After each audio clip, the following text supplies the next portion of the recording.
নির্বাচনকে সামনে রেখে পশ্চিম আসনে আমরা আমাদের যে ভারতীয় জনতা পার্টির পদ্মচিহ্নের যিনি এই কেন্দ্রের থেকে দাঁড়িয়েছেন আমাদের প্রাক্তন মুখ্যমন্ত্রী এবং রাজ্যসভার মাননীয় সদস্য শ্রী বিপ্লব কুমার দেবজির একটু আগে আমরা সবাই মিলে এখানে ওনার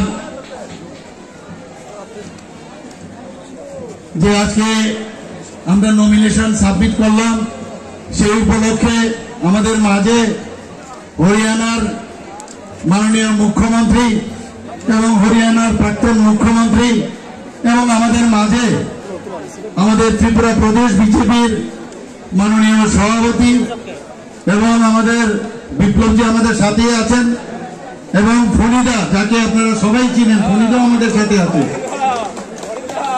এবং আজকে সত্যি একটা আনন্দের দিন যে একসাথে ভারতীয় জনতা পার্টির পতাকা এবং আমাদের ত্রিপুরা মাথায় এবং আইপিএফটির পতাকা একসাথে এখানে উঠছে সত্যি একটা অপূর্ব দৃশ্য। আমি জানি এই দৃশ্য দেখে অনেকের ভিতর কম্পন শুরু হয়ে গেছে।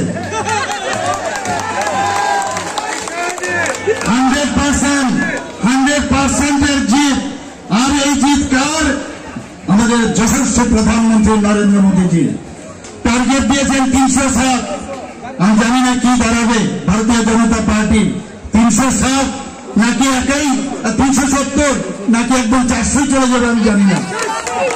আর আমাদের যে অ্যালাইড পার্টনার আছে তারাও 400 থেকে কোথায় যাবে আই ডোন্ট নো। যে অবস্থা দাঁড়িয়েছে চারিদিকে এখন খালি রামাময় রামাময় রামাময়। প্রধানমন্ত্রীজি রাম রাজত্ব এখানে সৃষ্টি করেছেন এবং সমস্ত মানুষ প্রধানমন্ত্রীজির উপর আস্থা আছে। তার একটা দৃশ্য আজকে আমরা এখানে দেখতে পেয়েছি। এখানে ভাই ও বোনেরা সবাই উপস্থিত আছেন। আপনাদের বারবার আমরা বিভিন্ন ভাবে আমরা বলেছি আমাদের কি করতে হবে। মাননীয় প্রধানমন্ত্রীজি খালি বলেছেন সবার ঘরে ঘরে যাওয়া আর খালি যে মেসেজ উনি বলছেন যে উনি আমাদের পাঠিয়েছেন আপনাদের আশীর্বাদ চাই। আমি আশা করি বিপ্লবজি আমাদের সাথে আছেন এবং আমি ওনাকে অল দ্য বেস্ট বলবো এবং আমরা কনফার্ম যে আমাদের আগামীকাল পূর্ব আসনে আমাদের মহারানী কৃতি সিংহপর্মা মহোদয়েরও আমরা ওখানে তার নমিনেশন সাবমিট করব এবং এর থেকেও আমার মনে হয় আরো বেশি সংখ্যক লোক সেখানে হবে। আমরাও যাব, আপনারাও যাবেন এবং সবাই মিলে আমরা কালকে সুন্দরভাবে এই দায়িত্বটা পালন করব। সবাইকে আবার নমস্কার জানিয়ে হরিয়ানা থেকে যারা আমাদের